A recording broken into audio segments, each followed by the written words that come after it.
It's pretty common for most of us, especially among Christians, to think about priorities, to think about and even challenging ourselves and others to get our priorities straight. How many of you have ever felt like your priorities were kind of out of whack? Anybody? Have you ever found yourself there? You know what I'm talking about? Yeah. It's actually, if you think about your priorities, normally if you're thinking about them, it's because they're wrong. It's because they're wrong, right? Like if they were right, you wouldn't even be bothering to spend any energy on them. Up until the early 1900s, priority was never really used in the plural. It was always just used in the singular. There was only priority. There wasn't priorities. And really, if you think about it, that's really the only way that the word makes sense. You can only have one priority. But, you know, we're Americans, right? We can have more of everything. So we can have more than one priority. And we have to get them in the right order, right? We have to make sure that we have them right. It actually, we might say something like this. I want to keep God first, family second, whatever, third, work third. And then, but none of us just have God, family, and work, right? We've got all of this other stuff. And so everything's got to get in the right order. And it sounds good, but I believe there's a problem with it. And one is that these lists imply that to keep our priorities straight, that we have to devote the proper amount of time and energy and money to each thing on the list. That's the only way that it makes sense to me. So if God is first on your list, then God should get the biggest amount of your time, energy, money, talents, all that stuff, right? That's really the only way it would make sense. So then you have to sit down and you have to go, okay, I've got 24 hours in a day. I've got to divide up my time among my priorities. And you realize really quickly that's not going. Is it even practical? Does God expect us to say, okay, God is my number one priority, so I'm going to give him the biggest amount of hours just to him? Nothing else. It's just me and the Bible and prayer, and I'm going to do that for maybe 10 or 12 hours a day. Some of you think, that sounds amazing. And it does. But your wife, you know, so you have to give up something, right? You have to say no to a lot of things if you're going to give 10 to 12 hours a day. And again, I'm not discounting specific time alone with God, but what I'm saying is if we're going to give God the biggest amount of our time, energy, and money, just let me ask you a question. How's that working out for you? Is that working out for you? And so what we do is we start to compartmentalize our life. And we've got to chop and divide everything up. And that mentality of a priority list, it leads to this compartmentalized life where we're trying to give the right amount of time, talent, treasure, whatever term you want to use. And we usually fail miserably. And how do we even know if we're being really successful at that? How do we know? Because you might think, well, life seems to be going pretty good, so I must have my priorities straight. But maybe you're like me, and in the back of my mind, there's something haunting back there. And go, yeah, but maybe my life is pretty good, but what if it could be better? Maybe I need to rearrange it again. Maybe I need to get everything right. And I believe what happens is that we end up living this life where we constantly feel somewhat out of balance.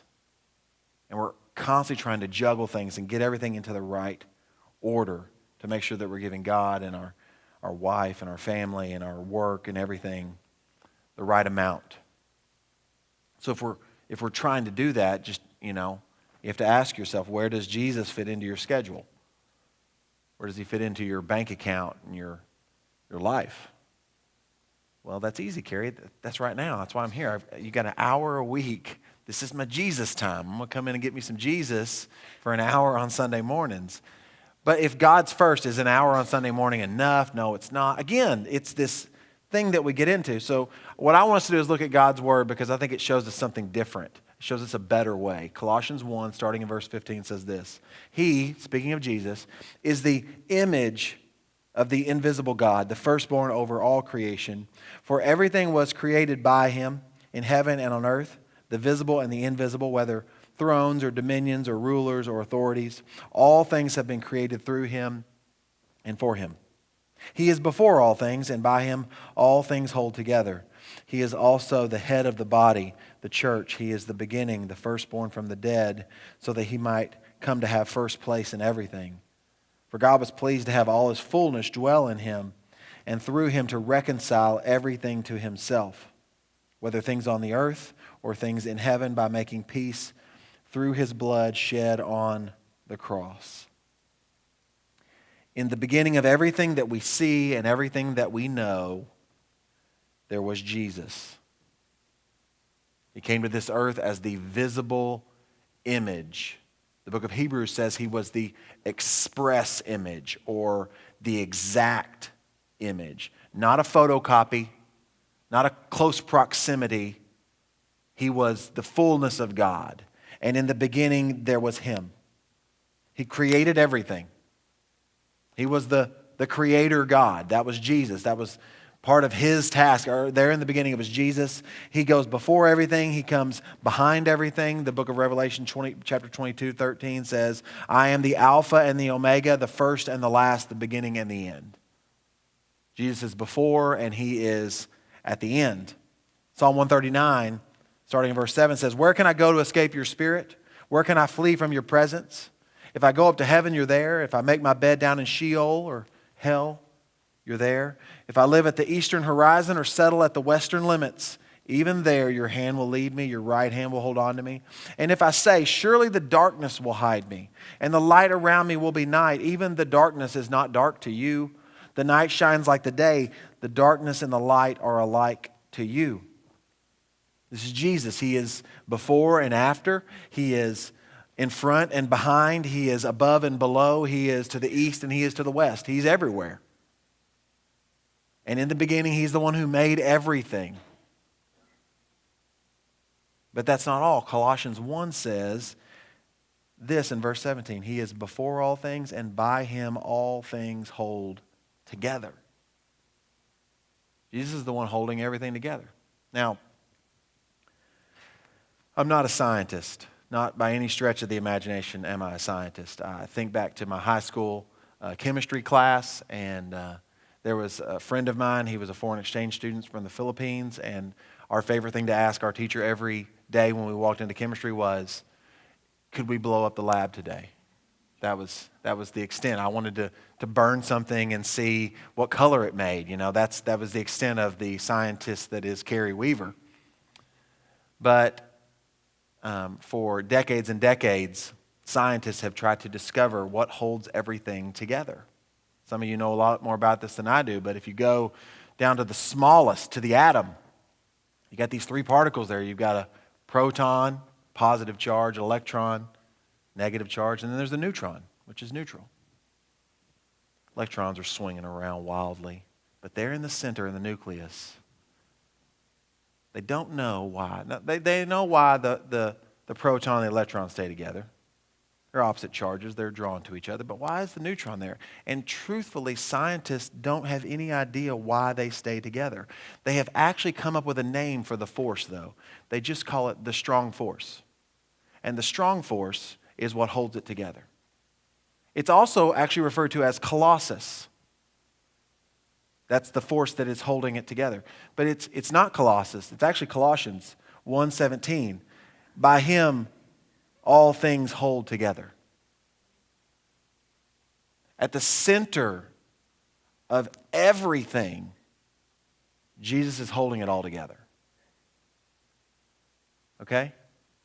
If he lets go, it all flies apart. Man, Cary, what would that look like? You want to know what that would look like? Go to the end of the book of Revelation, where it literally says that everything burns and melts. The elements melt. They dissolve. Do you know why they dissolve? Because Jesus lets go. Okay. If Jesus is the one before and behind and above and below and to the east and to the west, and he's everywhere around us, but he is also in the center of us and the center of everything, that's a little bit different thing than saying, I want to put Jesus first on my list, right? Because literally the whole world is revolving around him. But ask yourself this question: around what does your world revolve? What is at the center of your universe? What is at the center of your home, your work, your finances? What is at the center? Because it's not enough to have Jesus on your list, even at the top of your list. He wants to be in the middle of it. It's not enough for your faith to be important to you. It should be the driving force of everything you do. You can think of it this way. Jesus shouldn't be the seasoning. He should be the main ingredient. That's a different question than, is Jesus at the top of your priority list? Is Jesus in the middle of everything that you do? When we come to Christ, instantly in that moment, Jesus impacts everything. We start to look at everything differently. We look at our wife different. We look at our home. We look at our money. We look at everything differently when we come to Jesus. The question is that still the way we see everything? Do we see everything in light of the fact that Jesus is at the center of it all? Is our faith just an add-on, or is it the main ingredient to who we are, what we do, how we live, work, and play, how we treat others, how we lead our families, how we raise our children? Is Jesus at the center of it? It's not just where do you spend the biggest amount of your time, most of your time, money, and time and energy. It's why. What are you trying to do? We don't need to fix our priorities. We need to fix our aim. What is it that we're even trying to accomplish? Because you can have Jesus at the top of your list because you think that having God first on your priority list will allow you to accomplish everything that you have as a goal in your life. But does your goal and your aim align with God's? Verse 18 says this, He's also the head of the body of the church. He's the beginning, the firstborn from the dead. Get this, so that He might come to have first place in everything. For God was pleased to have all His fullness dwell in Him, and through Him to reconcile everything to Himself, whether things on earth, things in heaven, by making peace through His blood shed on the cross. God's plan is for Jesus to be the center of everything. Everything pointing to Him. Everything giving glory to Him. That is God's plan. And so it's not enough to just say, I've got God first and then family and then whatever. It is everything that God has given me, everything He has entrusted me with, is all of that aimed at reconciling everything to Jesus. Because that's God's aim, for Jesus to be in the center. Is that our aim?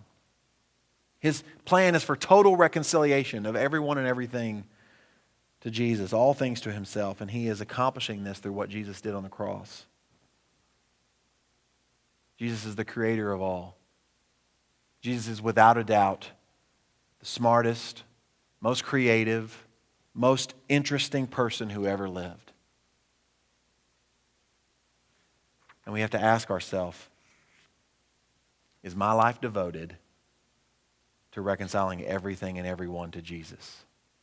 To God through Jesus? Is that what my aim is? Is that what my life is devoted to? That's a different question than how are your priorities? That's a different question than are you giving enough time to God? The question then becomes, are you giving all of it to Him? See, we battle with this. We do. Whenever we start to think about this. Some of you, when you start to think about like work-life balance and you start to think about how all that's going to play, some of you, your jobs at times cause you to not be able to be part of our Sunday morning worship gatherings. And like that eats at you. And don't get me wrong, I don't want to de-emphasize the importance of this gathering. God uses it to teach us and to lead us and to encourage us and prepare us and equip, all of those things. It's incredibly important. But if your mentality is that that's my Jesus time, then yeah, you're going to feel terrible when you miss. And you're going to feel disconnected. But when you start to realize that it's not just the time that you're at a church service or a church gathering or a small group, but it's all of your time that's for Him. And all of it aimed at this idea that I want to be a part of pointing everything back to Jesus. I have to keep Him at the center. Because when we come to Jesus, it's the most important thing in the world. But we don't always stay there. If you keep reading down in Colossians 1, verse 21 says this, once you were alienated, hostile in your minds, expressed in your evil actions. This is before you find Jesus. But now he's reconciled you by his physical body through his death to present you holy, faultless, and blameless before him, if indeed you remain grounded and steadfast in the faith and are not shifted away from the hope of the gospel. And it's that shift. That shift is the problem. The problem isn't that your priorities are out of whack. The problem is that you have shifted your mindset away from your need of Jesus. Ultimately, we come to Jesus with this, something that sounds like this. There is nothing I can do on my own to save me or fix me or make me right with God. I need Jesus. I need what Jesus did. I need the life he lived, the death he died. I need his resurrection. I need the new life. There's nothing I can do. But somewhere along the way, we shift away from that. We shift back to thinking that we can figure it out. Okay, Jesus, thank you for saving me. I've got it from here. Thank you that I don't have to go to hell and I get to go to heaven, but I've got all of this. And that's just not found anywhere in Scripture. All we see in Scripture is that God's goal is for Jesus to be at the center and the most important thing in all of the universe. So he has to be the most important thing in everything that we do. He wants to be first place in everything. But instead, we think we can balance it out. We can divide it out. And so we try to divide ourselves and our lives along these elusive lines to make sure we don't fail God and we don't fail home and we don't fail our boss. And apart from being lost in your sin, I can't think of anything more miserable than constantly trying to figure out, am I giving enough here and enough there? Am I giving enough to God? And it's not the life he wants us to live, because God doesn't want his fair share of your time or your money or your energy or your skills. He wants all of it. And it's okay for him to want all of it because he owns all of it and he made all of it and he has a plan and a purpose for all of it. And so he says, hey, listen, if I've given you time and I've given you money and I've given you relationships and whatever I've given you, I want all of that, and I want to be in the center of all of that, and I want to be the primary goal of what you're trying to accomplish with all of it. Quit trying to figure out how much to give me and just give me all of it. And that's a different question than, are my priorities right? Am I giving God enough time? Am I giving him enough say in my life? The question is, do you really believe that in every situation you find yourself in, that Jesus is infinitely smarter than you and that he knows better? That he knows best what to do with your life and what to do with your time. And that you can honor God with all of it, not just with an hour on Sunday. You can honor God with all of your money, not just with 10%. If your goal is to make Jesus the center of everything. God has a plan for everything, and that plan is just simply this: make Jesus first place, central to everything.